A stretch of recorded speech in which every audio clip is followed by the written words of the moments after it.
You know, we all face them, those huge, stomach-in-knots decisions, where the path forward is anything but clear. Choosing a career, making a big investment, or, any major life change. It can feel absolutely paralyzing, right? But what if there was a map for those moments? A framework to guide you through the fog? Well, that's exactly what we're going to explore. Imagine you're standing at a crossroads. There are all these different paths stretching out in front of you, and each one just disappears into a future you can't see. The stakes feel incredibly high, and the right choice, it's just not obvious. That feeling is something we all know. And that's the real problem, isn't it? We have to make a choice right now that's going to shape a tomorrow we can't possibly predict. So, how do you even begin to navigate that kind of uncertainty and still walk away feeling confident that you made a smart, logical choice? Well, it turns out there's actually a structured approach for this, a kind of logical map called decision analysis. It's really just a way to bring some clarity to all the chaos and systematically think through your options, even when the future is a total unknown. This whole framework is built on 6 pretty straightforward steps. First, you define the problem, and I mean really define it. Then, you list out your alternatives, your different choices. Step 3 is to identify all the possible outcomes. After that, you figure out the payoff for each one of those combinations. From there, you pick a model to use, and finally, you apply it and make your decision. It's simple, structured, and honestly, incredibly powerful. Now, the main tool for this whole process is something called a payoff table. Just think of it like your decision map. It organizes everything visually. You've got your choices down one side, the possible futures across the top, and then all the potential outcomes filling in the middle. Let's use a real example to make this concrete. Imagine you're making an investment. Your choices, your decisions, are to put your money in bonds, stocks, or mutual funds.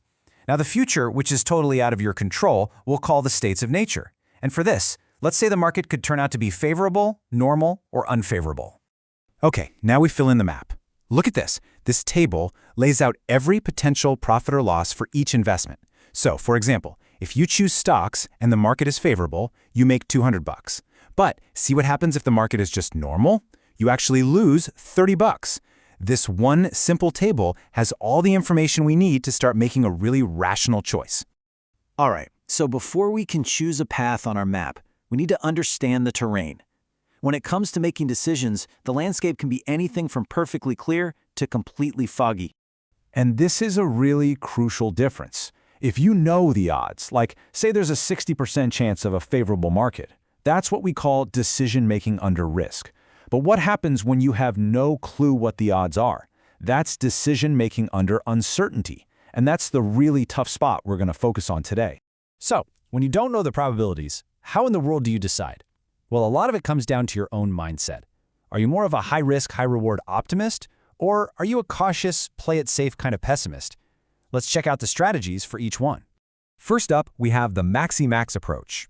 This is 100% the strategy for the eternal optimist. I mean, the name says it all. You find the maximum possible payoff for each choice, and then you choose the option that gives you the maximum of all those maximums. You're basically shooting for the stars with this one. Okay, let's head back to our investment map.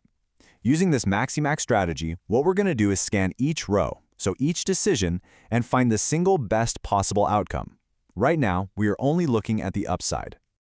Let's break it down here. For bonds, the absolute best you can do is make $100. For mutual funds, it's also $100. But for stocks, take a look at that. The best case scenario is a huge $200 profit. So there we go. We found the maximum for each row. Now for the easy part. We just pick the maximum of those maximums.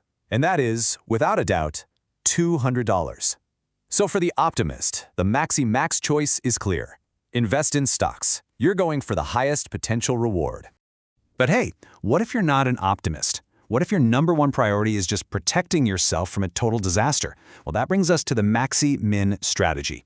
This is the pessimist choice, or maybe you could call it the realist choice.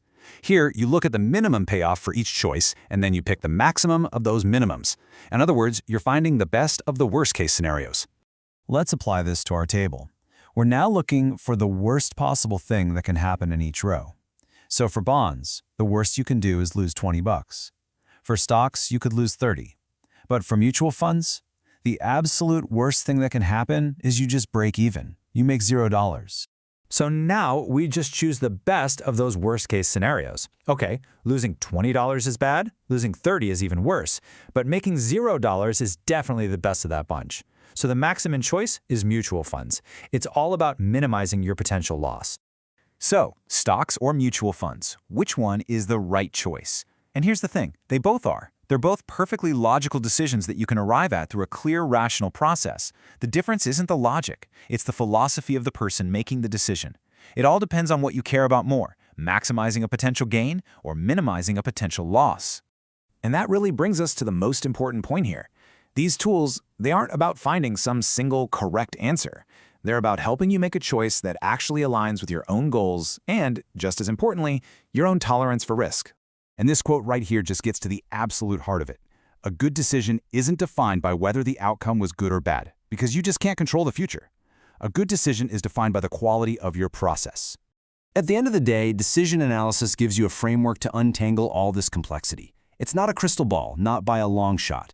But what it does give you is a rational foundation for your choice, a choice that you can look back on and know you made thoughtfully and logically, no matter how the future actually unfolds. So, the next time you find yourself at one of those big crossroads, remember the map. Are you going to be an optimist, chasing that best-case scenario, or are you going to be a pessimist, guarding against the worst? The choice and the style is all yours.